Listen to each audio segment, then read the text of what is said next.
Welcome to the Data Movement. I'm Paul from Seagate, and on this episode, I'm talking to Andy Edwards and Dave Helmly from Adobe about the future of video editing workflows. Let's get into it.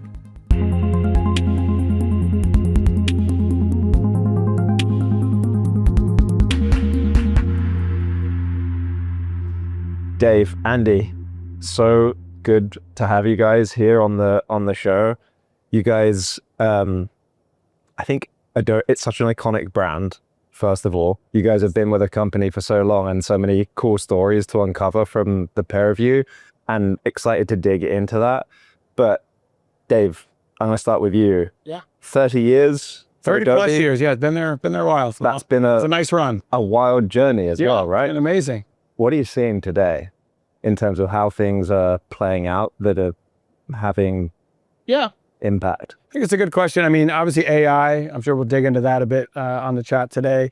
For me, it's just another thing. Like I've seen it, we launched Photoshop and we had people very concerned about, photographers very concerned about certain aspects of the business and things that would go away, the dumbing down of business, things like that. We're seeing a lot of that on AI, and it's an education process to kind of help people get through sort of the next technology. But if I just look back at the last 30 years, I've seen a lot of this repeating itself, technology just repeating itself, these changes.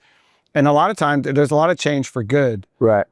When you look back, what are some of those moments during your career where there's this big thing, there's this big kind of thing that's happening that feels seismic and feels like things are getting shaken up? Can you point to some of those? I think, one common thing for a lot of these changes, so obviously we had, the first one was print. So PostScript, right? You go way back to Adobe. There were printers, there were places you went to go get things printed. There was a whole process. We made that way more accessible. Really just the tools changed, right? We got into photography, as I said. We didn't really need film once we got to digital, but there was also an evolution that happened because the pixel density and the dots per inch on print wasn't quite there. And anybody who was skilled with 10,000 hours would look at that and go, that looks terrible. And nobody would ever, it's not even good for a church missalette or something, right? They would be like, well, we really need to have high quality. It got there. We saw that in cameras and photography with sensors and all that. Even looking at your little mini studio here at NAB today, who thought you could be shooting on 3 DSLRs that are absolutely top quality with top quality lenses? There was a time when that would not have been seen. And I think I go back and look at AI and a lot of this and just sort of think about, it's just another loop. So. Yeah. How do you guys think about it? Do you see it as a huge creative opportunity? Oh, absolutely. I mean, it's changed. As somebody that's been in broadcast for over 30 years and the iteration that we go through for the camera cycles, the computer cycles, your products. I mean, I've been a user of your products where I traded a UVW 1800 deck for 2 9-gig Seagate Barracuda drives because it needed to match my NLE system. And, the growth and the constant feed of that into the data stream that you're having to do with those drives, you're always looking to grow that. So, I mean, from a broadcast perspective, I've seen it change, and AI is just going to make things simpler for some parts of it. And being creative you're going to be able to do a lot more with that, I said. This company that sits at the intersection of data and technology and creativity, and you guys get to kind of play in that intersection and look at what's ahead. Yeah, I would agree. But a lot of it, we have to go back. We had talked about Adobe being an iconic brand. I mean, Seagate, come on, right? Right there with Adobe, probably been there every step of the way if you really think about it.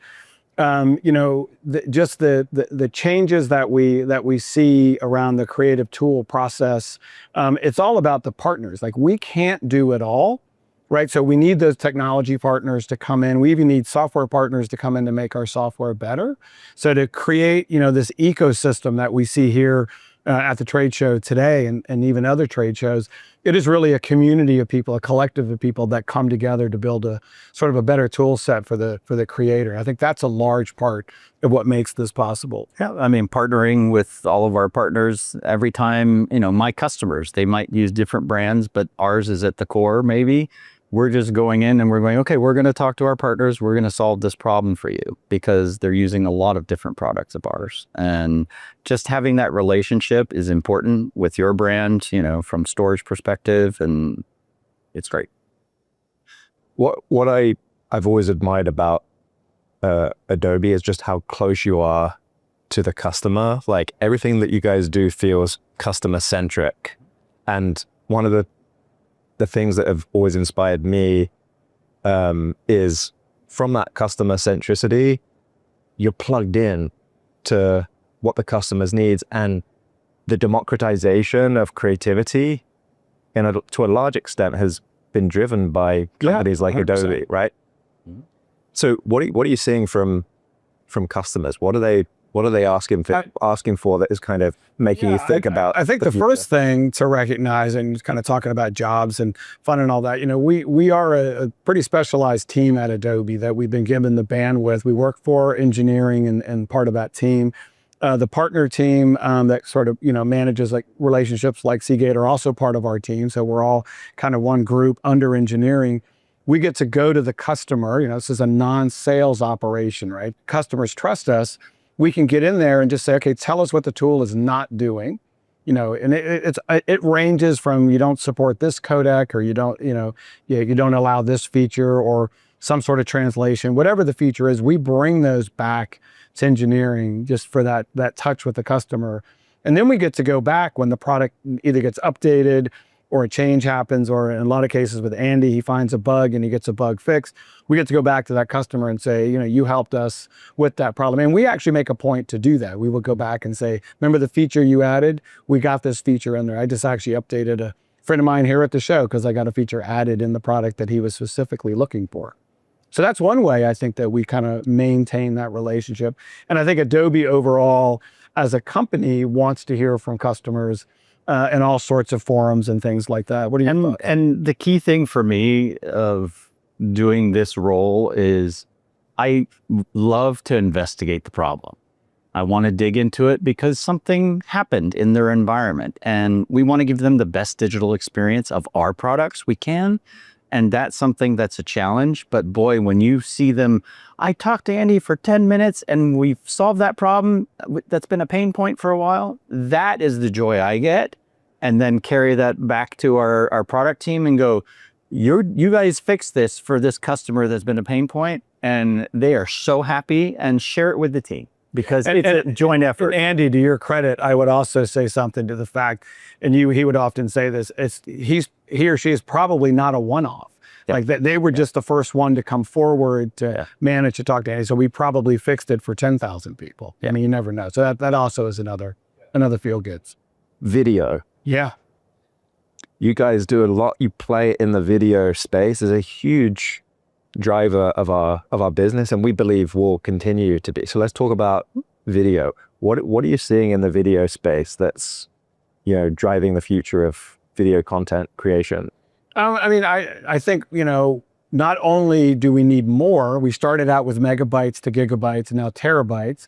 A lot of these cameras, you know, 4K has become just the normal way of shooting because we like lots of room for framing and all the flexibility that you might need. And we've obviously got higher than that. So the data management and the speeds that we need the partners to be able to deliver to give us a real-time experience on the timeline. I think, you know, that's again, just part of the evolution, you know, we were just talking about, but data requirements have definitely gone up. And then when we start talking about generative video, you know, we've hit on some of this before. We can allow people to take a video file on the timeline, maybe expand it by 2 seconds and have AI sort of come in and fill in the gaps. We can also make new video, you know, if I need a purple squirrel on a green skateboard or whatever it is that I need, that's new content that didn't exist. And I need to be able to sort of pull that into my process. And I might need 10 of those. And chances are I'm just going to maintain all 10 of those for my ideation process or things like that.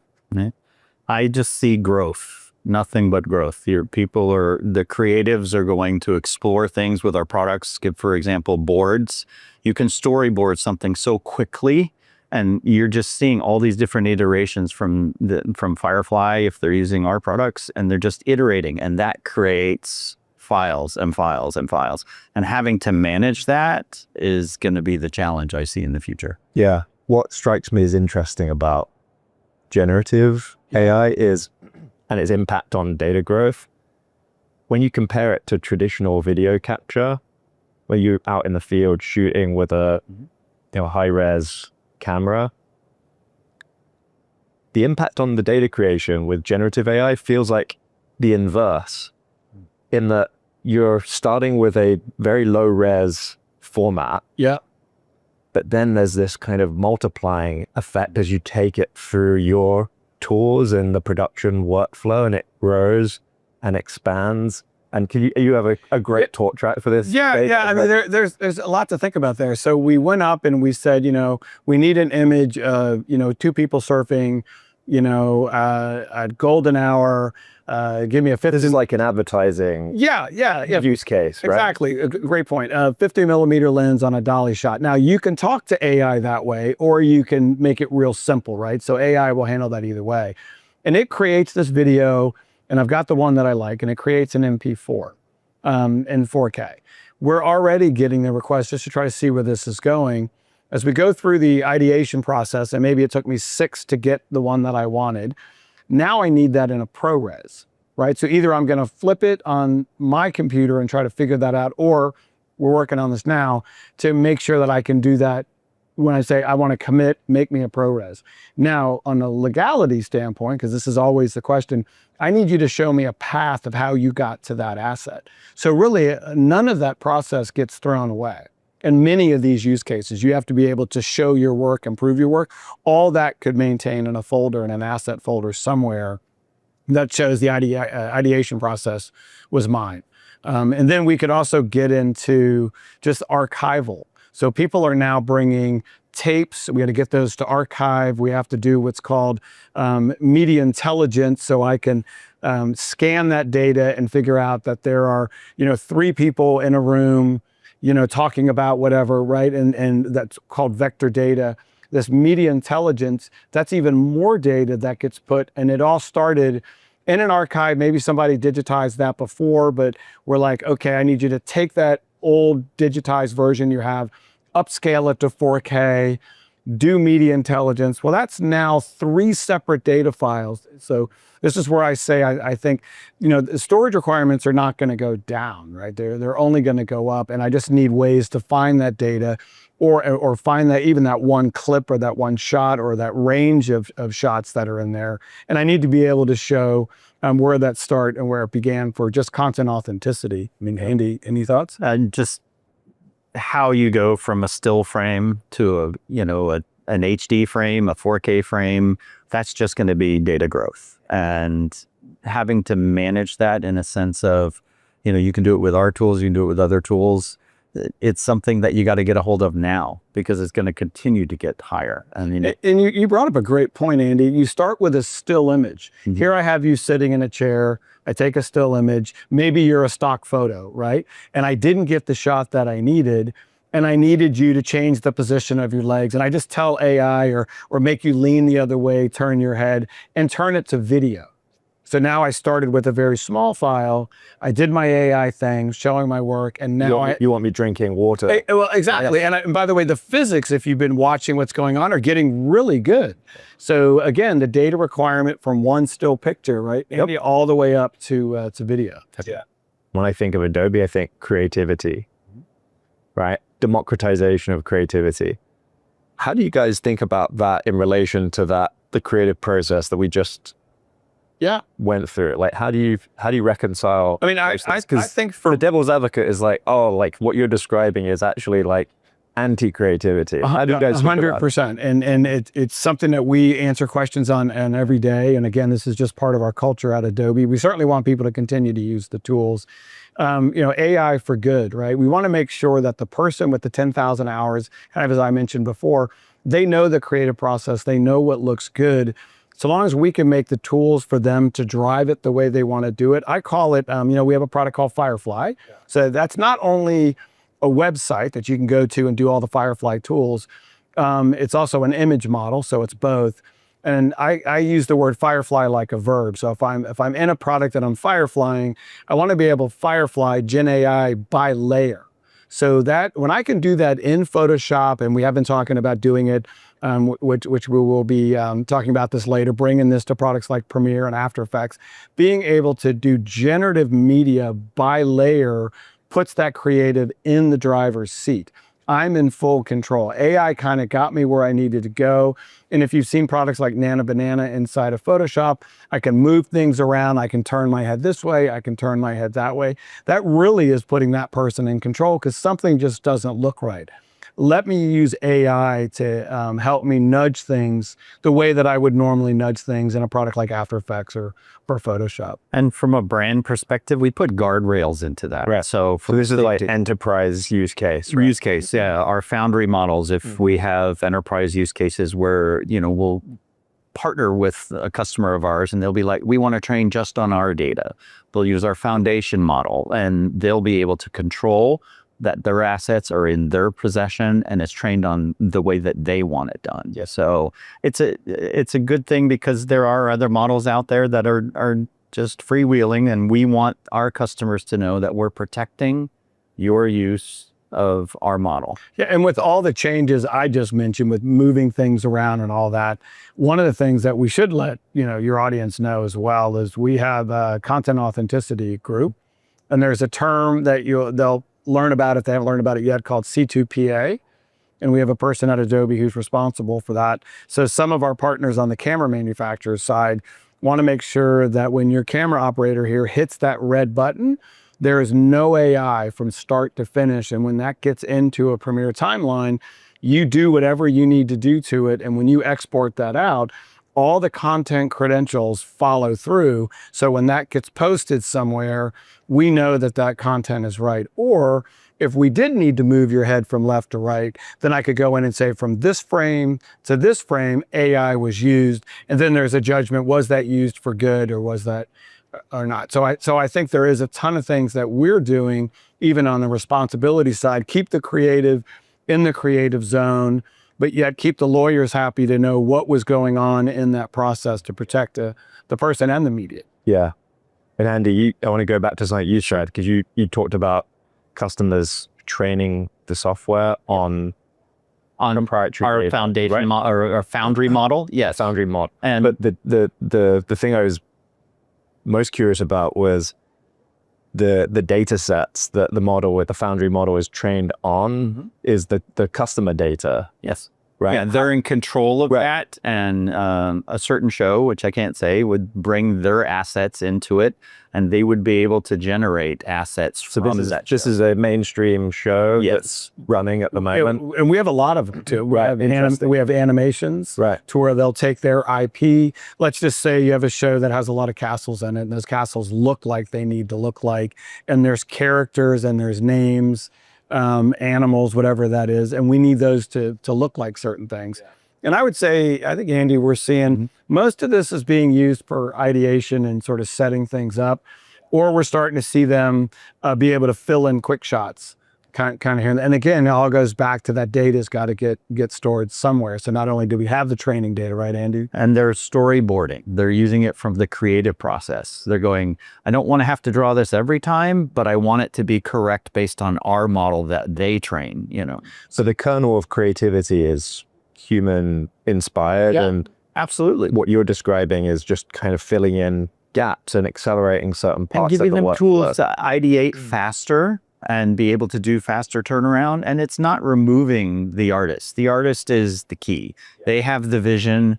The creative is the one that brings that product to life with a group of people, and they all ideate with these tools, and it lifts up the whole show. And I'll give you one other thing to think about, just thinking about the size of data in these things that we're shooting. Here we could be shooting an hour, sort of podcast here, video podcast, right? Your editor's now got to get that down to 90 seconds to get people interested in what's going on, or less, or maybe there's 3 minutes, right? Exactly. So we did just release on our web editing platform a operation we call Quick Cut, but it's really just a cut down. Now people would say, well, if you can get in there and give it a prompt, which you can do, you can say, I want 90 seconds where Dave and Andy get into conflict. And it'll do that. And I want a fast-paced cut to where we're going back and forth on a rapid fire. But we know that when that rough cut happens or that assisted edit happens, that's just where the work begins. Your editor now has to go in and L cut, J cut, do the graphics, motion blur, all the things that they need to do. So one of the popular things we're seeing at the show is this ability to take an hour-long footage, which is great, and be able to auto-assemble it, auto-cut it, get a string out. And I think people are not understanding what it takes to actually get, if it's quality media, right, actually get that out. Because even though they'll cut out the pauses between us because they want to save time, well, sometimes I want to see you thinking. I want to see your vision. I want to see or feel your pause. That creative editor should feel that. There should be an ebb and flow of the show. And by the way, we're hitting on a number of topics today. You've probably got 4 mini edits that you could do to say, let's go back when we talked about the cloud or whatever or AI, or haven't even talked about Agentic, all these other things. You could just have a mini cut. And for the editor, you're just giving them an amazing string out, a way to get started. So again, our AI for good is keeping that creative in the seat, in control, that 10,000 hours. And I think on the Seagate side, just to kind of throw it out there, you're now able to shoot longer shows. You don't have to worry with, okay, we've just shot 4 hours of media. How am I going to get through that? Easy. AI is going to get you where you need to get, compare it to a script, suggest some B-roll, these types of things. So you're going to end up with way more media to get a smaller video out, but a video that's more on point with wherever you're trying to target that aspect of the show. You mentioned, Dave, earlier the importance of like lineage and I think you said authorship. Authenticity. Authenticity. Yeah. Lineage, and having the system just seems so critical that is able to map all of these assets and that path that the tool is following for authenticity and the lineage to make sure that that is traceable. Can you speak to? Yeah, so I mean, and again, depending on the audience, and we'll just pick on enterprise, right? So large organizations, we have a thing called Adobe Cafe. We've been talking a lot about it at the show. So it's content authenticity for enterprise, so Cafe. And those needs of an enterprise are a little different. So I need to know that when we edit this and we sort of put this video together, that this is a Seagate video and it was edited by Ray, our editor, right? So all of those credentials can be captured.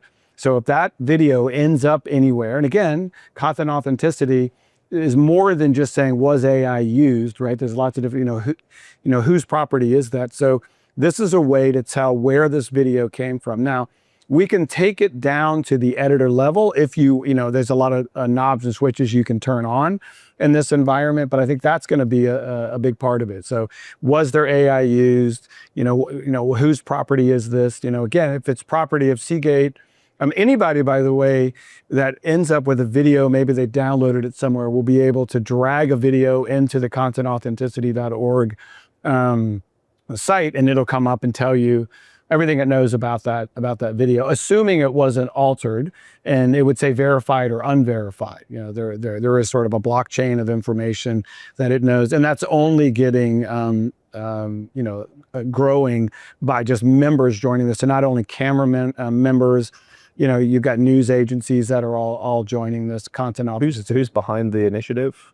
Well, I mean, Adobe's behind it. You've got a lot of the different, Thomson Reuters, the news agencies. A lot of brands are getting behind this thing. Sony's been a big player on the camera side I talked about C2PA. That's all part of this umbrella. Hit the red button. Tell me what's happened during this process. So content authenticity, it means a lot. We understand when and where and how this file came to be. Yeah. And who touched it to some point. Right. You mentioned it earlier. Let's talk about agents. Yeah. Does that sounds like it just dials up the notch another level. Andy, what are your thoughts? It's coming. I mean, our products, for us internally, we've been playing with this and it's something exciting. I mean, to be able to take let's say Codex or something, ChatGPT, and use that. And I've never really coded in my life, and to spend 4 hours on a weekend and make a panel for Premiere that will solve a customer problem and then share that with the team.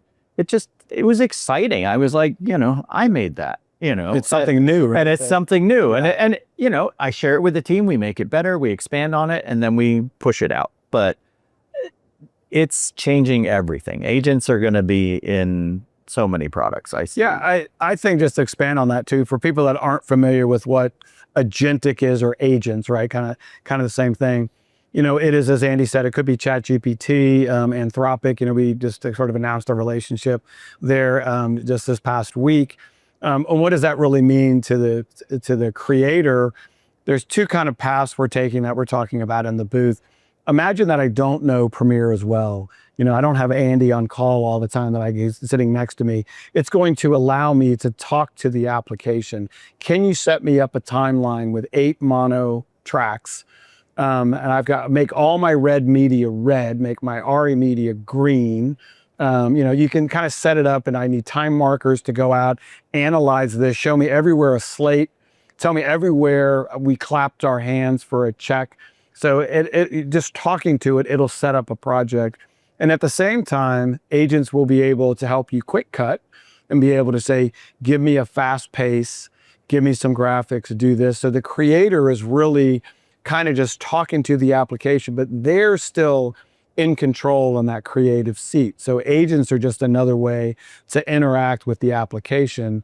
And we're fast tracking a lot of this at Adobe. As Andy said, we've got it working internally now. There's another thing called MCPs. We've got this wired up to things like Cursor.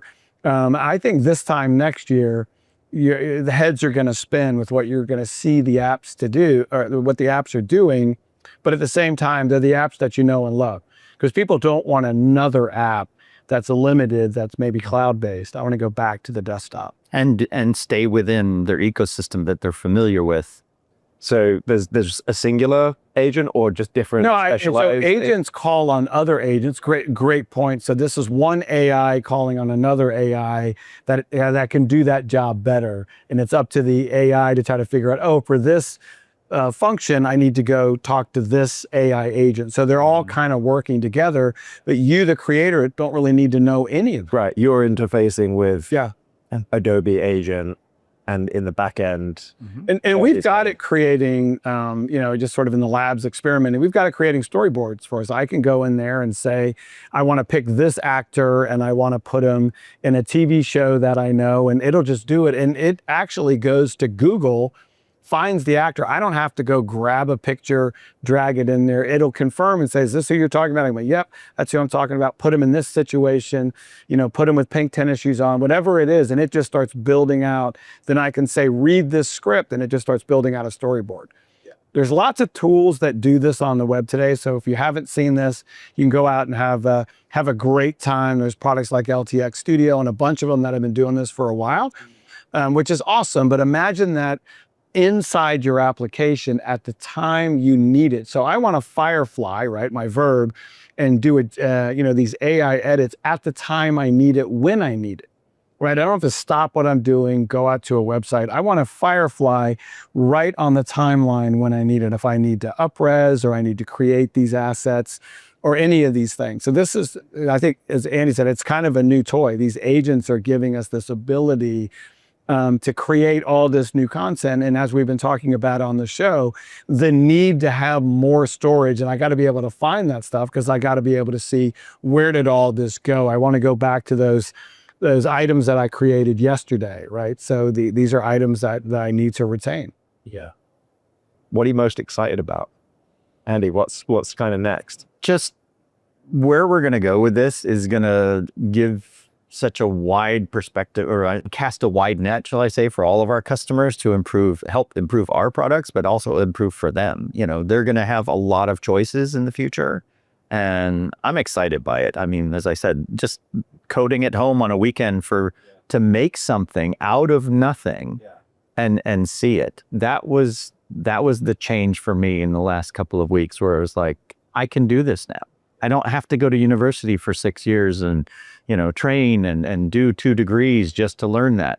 But trust, but verify. Do what you can to make sure you're iterating safely. So. And I would say for me, we just talked about, agentic to me, these agents are the most exciting things. Andy and I will get together several times a day sometimes, trying to identify a problem. I will put most of the credit to Andy, but Andy having access to these agents to help me identify the problem. Here's all the data sets. There's this codec, there's this thing. This is the thing that's popping up. And I just can't figure out where this issue might be. And it's not a matter of just looking at code. It's a matter of there's some process, right, that we're missing, some variable. Agents are going to, I think, even just make your job a little bit easier to help. Where is that problem? They go in and you'll do a sample and you'll just be able to say, I think it's this because based upon experience that I've had, but then it'll propose something. Then I'll take that to engineering and share, and they'll be like, oh, you're correct. That was a great assessment. We're seeing that now in these files. And so having that tool and analysis as a partner that you can just use on a daily or weekly basis. Everything's a data set now. I mean, just to think about even the future of the company you work for, like the data sets, the agents have to go out, knowledge is now data, right? Knowledge is power is what people used to say. Well, the power is in the data. And you have to retain that because we need to be able to get smarter to make better decisions. Yeah. Pretty exciting. Yeah. Very, very, very cool. If I'm a creative person listening to this episode, or either professionally or personally, what advice would you give in the midst of all of these changes? I would say, learn AI, be in the driver's seat. Don't be scared. Hollywood's not using a whole lot of saws and hammers these days building sets, right? We're seeing them be virtual, even with some of, I'm sure your background is seeing what people are able to do in virtual. We thought we'd never see as quick as that. So I think AI being in the driver's seat, you do not have to lose your creative process, be in that driver's seat. Explore, try things, see what's out there. You might find something that improves one little part of your workflow and changes your day. So, don't be afraid of these tools. Try and understand them and use them for good and improve your workflow. We need the creator to keep being creative because everyone's going to have newer ideas than what AI is going to be able to generate. AI is looking at old stuff. It's not really leaning forward. So being able to look at what that can do, we don't want everything to look the same. We want new stories, not old stories. And, the younger creatives coming into this, learning from the creators that have their 10, 20,000 hours coming in, AI is going to help bring a lot of that together if you take the driver's seat. And that's, Adobe is committed to keeping them in that driver's seat, in that creative zone. And you mentioned earlier that you can't mention the name of the show, but there are shows running at the moment on streaming platforms, I presume, that have been impacted in some way by like Adobe or more generically AI tools. Yeah, we have a TV show right now that, the lawyers it was pretty funny. I remember some of the conversation. I don't necessarily have a recent picture of Noah's Ark, right? So those types of things, or Ancient Aliens or whatever it is, these types of shows that we need to be able to create an asset, or we need to be able to animate an old photo that was never a video to begin with. That's pretty interesting to watch some of those things come to life. And there's a lot of that we're seeing on TV and what I call final pixel as a deliverable. So that happened a lot faster than I thought it would, because people, I think, are starting to accept it. Yeah. Nice. Guys, you up for a lightning round? Sure. All right, let's do it. And then we'll wrap. Start with you, Andy. Sure. Biggest misconception creative teams have about AI workflows today? Scared to iterate, maybe, but they're also under constraints by legal. So there are things that they need to explore to see if they can add these tools to their workflow, because it will help them. So nice. And Dave, which part of the video pipeline is the most under-engineered for the amount of data it handles? So under-engineered for the amount of data that it handles. I mean, a lot of what we're dealing with, my brain goes right to, 8K, 12K, 16K video. We're obviously here in Vegas, coming back from the Sphere. We know a lot of that workflow. That's a lot of data. And being able to read that stuff on a timeline and being able to play that stuff on a timeline in real time takes a lot. And it takes a lot from the partners, not only to deliver the data and the speeds that I needed, but to decode that on a timeline so I can actually see that on a monitor in a usable way. So, yeah. Yeah, good one. Andy, what's the most important skill for today's creators and editors to develop?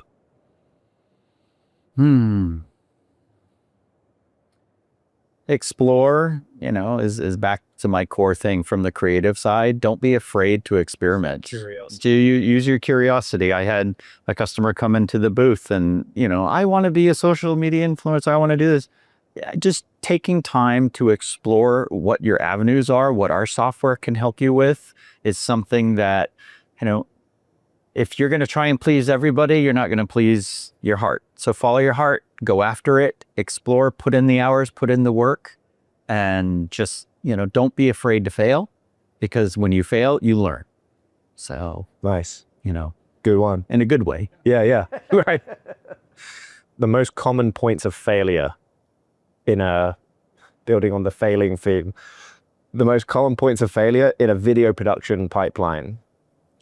I think not really understanding what your deliverable is, like what is the audience. We have a lot of people that will, create an amazing piece of video and not output it correctly for HDR for broadcast, because what broadcast needs for those requirements are different than what YouTube needs. While YouTube probably is the largest, avenue to consume media, there's just a lot of things in the pipeline where that kind of workflow and those colors are not going to look right. We see a lot of that, at the show for the people that kind of know it. So, and that's just one example, but understand where is the final destination of the thing that you're creating. That's a big failure. Audio channels, as I just mentioned, color, those types of things. Another one is a point of failure is when you're looking at your workflow. Even to Andy's point, take the time to learn what the tools can do, because if you have a requirement for subtitles and you've done the subtitles, you're trying to expand your brand, thinking about your influencer here. We have tools that will take that to 18 different languages at no additional cost to you. So now you're making your market bigger. So from, just failing on the timeline on the output, but also not thinking about where could this go and how big could my audience be. There's a lot of things that we have in the tool to help you with that. So I'd say a little bit of failing of just not really digging in and learning what's there. Nice. Last question. This is a big one. What do you think the biggest change in the media and entertainment industry will be 10 years from now? We'll be broadcasting from Mars. That's funny too. I just want to go. I just met with the NASA Artemis team before I got here. That's hilarious that you even said that. I think 10 years from now, I just think, AI, much like people accept Photoshop 10 years later. And I'm really looking forward to this, just that creative process. I look forward to what is actually happening with media. How media is created. I mean, so much automation, but also how is it going to be different? Because I don't want everything to look the same. Yeah. How much control does the individual actually have 10 years from now? I think they're going to have a lot. And people that grew up with digital watches, and I remember when there wasn't cell phones, right? Again, I remember we had bag phones in our cars was the first thing we were carrying around with us. 10 years later for this, it's going to be amazing. And I think a lot of it, as we had talked about, is going to be agentic. We are just going to talk to applications no matter where it is. Maybe we're wearing glasses and shooting video, and we're editing video and getting things out. But I want to be the one that's in control. Yeah. I heard somebody say, have my agents talk to your agents. And Yes. That's the theme of the show. David, Andy, I appreciate you so much. Great. This has been a great conversation. I love talking to you guys every time I get a chance. You guys are always thinking big, and it's inspiring. And I learned a ton today, so appreciate the time. And thanks for being such a great partner. Great partner. Yeah, great. Of course. Cheers. Cheers. That's it for this episode of The Data Movement. Thanks for listening. Find us wherever you listen to your podcasts for more conversations about how data is moving the world forward.